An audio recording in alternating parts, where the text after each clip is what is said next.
Hey guys, Zero here with another edition of Zero's Album Review, the show that I used to do as a monthly music review show, but I'm now doing as a review show of stuff that I'm listening to recently.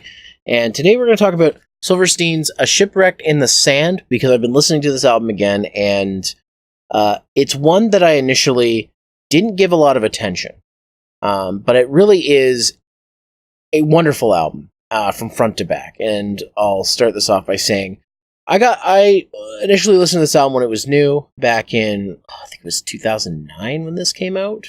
So this album's been around for probably almost 10 years. But it's one of the band's best albums. And that's not an easy accolade to have, because they also made When Broken is Easily Fixed, which is also a fantastic album. This was the album of my youth from them. It has great songs such as Smashed to Pieces, Giving Up, Bleeds No More, Broken is Easily Fixed. They also have Discovering the Waterfront, which I don't think I have on vinyl, but this is they have a lot of great albums. So this had a lot to live up to. But Shipwrecked in the Sand, I want to talk about because I think this is probably their strongest album. It's, first off, I don't know if you can see in the back, but it's split into 4 sections, because it tells kind of like a story. You've got Chapter 1, It Burns Within Us All. Chapter 2, Liars, Cheaters, and Thieves. Chapter 3, Fight Fire, With Fire. And then finally Chapter 4, Death and Taxes. And each part of the album talks about different things. So the start of the album starts off with 3 songs with Chapter 1, It Burns Us All, with A Great Fire, Vices, and Broken Stars, which is, Vices was the single from this album that got a video and became a big hit. It was the song that led me to the album. It's a fantastic song. Broken Stars is a great follow-up to it. A Great Fire as an intro is okay, but it's not going to turn any heads. But then we get into Chapter 2, Liars, Cheaters, and Thieves, because it already has a strong opening. Then it goes from there. So we got songs like American Dream, which is great. Their Lips Sink Ships, which is a fantastic track. I Knew I Couldn't Trust You, which is another great track. That's actually the first line of the song. I knew I couldn't trust you back when we were kids. I'm singing the song, I don't know. Born Dead featuring Scott Wade, which is also a great track. There's also a lot of features on this. I forgot to mention that Vices is featuring Liam Cormier. But the one with Scott Wade, like Born Dead, is a great one because it adds a little bit more. It's a punchier track. It adds more energy.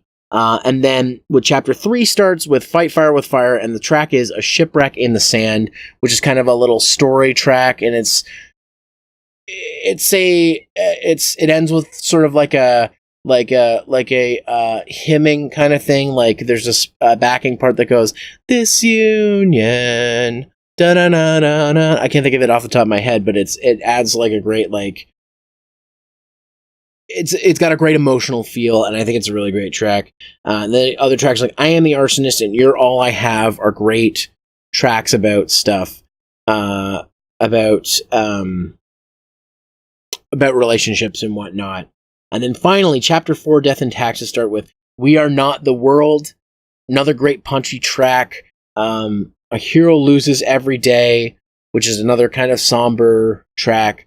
The Tide Raises Every Ship, another great track there. And then finally, the end featuring Lights, it's one of those like emotional style tracks. Like if you've heard, for example, the song Discovering the Waterfront, that's a big one of theirs. It's kind of a more slower emotional track that has a big chorus and a big end.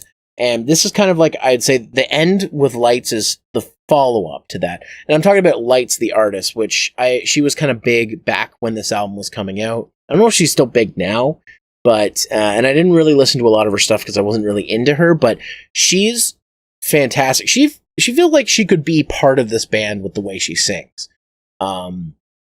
And that's the whole album. Honestly, like, listening to this album front to back, or even listening to it in random in my car when I've had to drive places, it's a treat every time I listen to it. And I feel like this album is a little underrated on the scale of their albums, because things like When Broken's Easily Fixed and Discovering the Waterfront kind of were spelled out as the band's biggest albums, but I think this is their biggest and best album.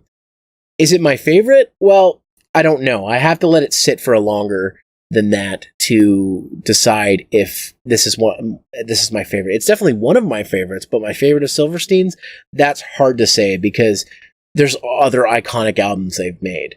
But this one, like albums like Short Songs, which is another great album, which is all the songs are only 90 seconds. Great album. This one shouldn't be passed up. So if you get the chance to listen to it, it's on Spotify, it's on Google Play Music, it's on Deezer, it's on Apple Music, it's on everything. The album is super cheap. You can find it physically. The vinyl wasn't that expensive. I actually got this when I went to Warped Tour, where they were there and they were playing songs off this album and other ones. It's a fantastic album. I can't believe I skipped over a lot of the tracks for so long. Some great tracks.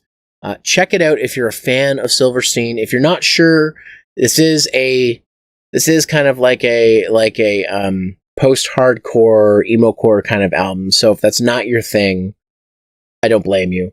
But definitely check this album out. It is worth it. It's a great album.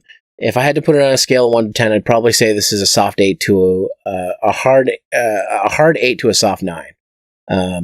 Just to steal more stuff from Fantano, the way he does things. It is really that great. And it's one of those albums, much like Under Oath's Define the Great Line, that you want to listen to at least from front to back at least once, because it's a story, it's a journey, and I think it's probably one of the greatest works in the genre. So definitely go check it out. You guys know where to find me.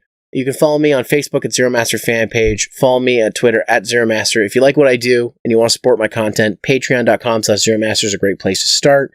Where for as little as $1 a month, you can get behind the scenes extras, access to videos early, and just so much more stuff. And on Twitch, I stream 3 times a week on Tuesdays, Thursdays, and Sundays at 8:30 p.m. Eastern Time on twitch.tv/Zeromaster. Enough of my talking. Go check out A Shipwreck in the Sand.